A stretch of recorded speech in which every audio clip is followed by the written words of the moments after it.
Kalaulah mata hitam dan mata putih yang ada pada mata kita Bapak Ibu dekat dalam pandangan kita pada diri kita dibandingkan dengan Allah, maka diri Allah itu lebih dekat lagi dengan diri Bapak Ibu dibanding dekatnya mata hitam dan mata putih ini yang ada pada mata kita ini.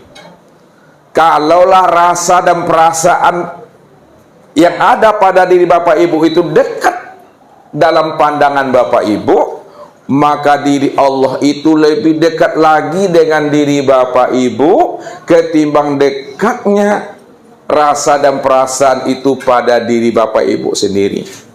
Kalaulah hidup itu dekat pada diri Bapak Ibu, maka Allah lebih dekat lagi dengan diri Bapak Ibu ketimbang dekatnya hidup itu pada diri Bapak Ibu.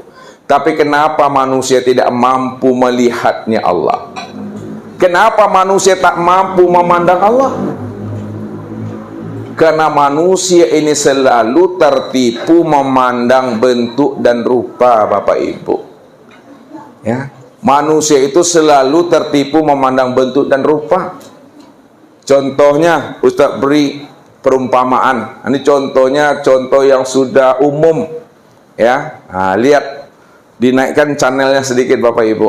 Ya, lihat baju Ustaz nih. Ya, ketika Bapak Ibu memandang baju Ustaz, maka yang terpandang itu adalah kain. Ketika Bapak Ibu memandang kain, maka yang terpandang itu adalah benang. Ketika Bapak Ibu memandang benang, maka yang terpandang itu adalah kapas. Itu artinya ketika Bapak Ibu memandang baju Ustadz, maka yang terpandang itu mestinya adalah kapas. Itu maksudnya tuh, ha? Saya ulang lagi. Nah, kalau payah Bapak Ibu, nah, Ustadz tulis. Kapas bertajali dia. Tajali tahu bahasanya? Tajali. Nah, tajali. Tajali itu nyata, zohir, berganti bentuk rupa. Nah, lihat, dari kapas menjadi benang. Nah, nyata dia menjadi benang. Dari benang nyata dia menjadi kain. Dari kain nyata menjadi baju. Itu maksudnya, lihat, asal baju daripada kain, asal kain daripada benang, asal benang daripada kapas. Makanya Ustadz katakan tadi, ketika kita memandang baju, maka yang terpandang pada baju itu adalah kain. Nah, ketika kita memandang kain, maka yang terpandang pada kain itu adalah benang. Ketika kita memandang benang, maka yang terpandang pada benang itu adalah kapas.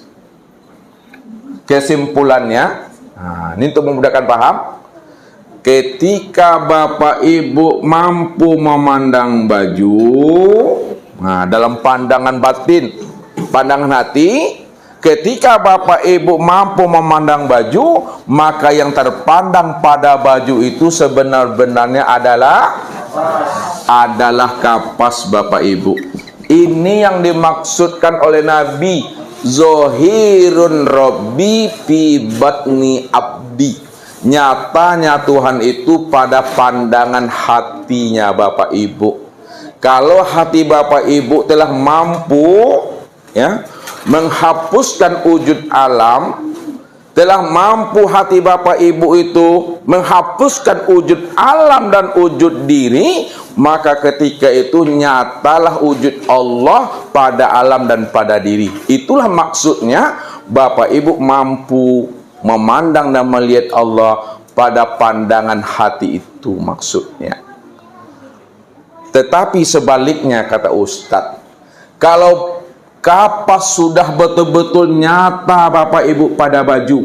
Lihat, kalau kapas ini sudah betul-betul nyata pada baju, lalu tak terpandang kapas pada baju, ini yang Ustadz bilang tuh butuh sange itu.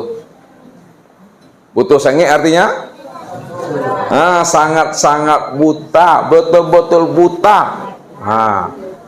Contoh lagi, kita persingkat ya, contohnya biar lebih mudah. Ini kan jalannya panjang kali Bapak Ibu. Ini belum contoh yang sebenarnya. Ini mau ambil kias baru.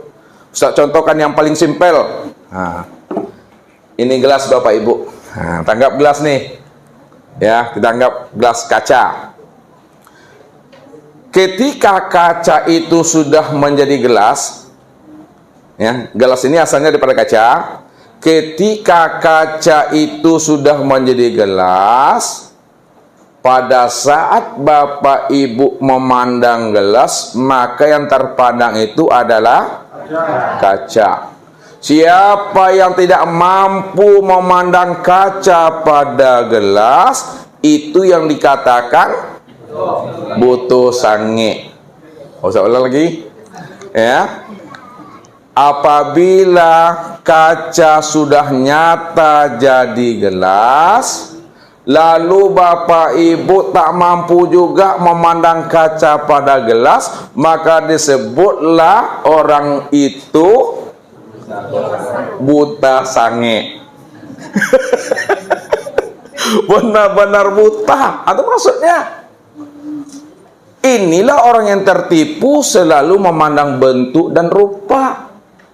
Sekarang, bagaimana supaya ya orang yang buta dengan bentuk dan rupa memandang kaca, lalu dia bisa betul-betul memandang kaca, diapakan gelas nih?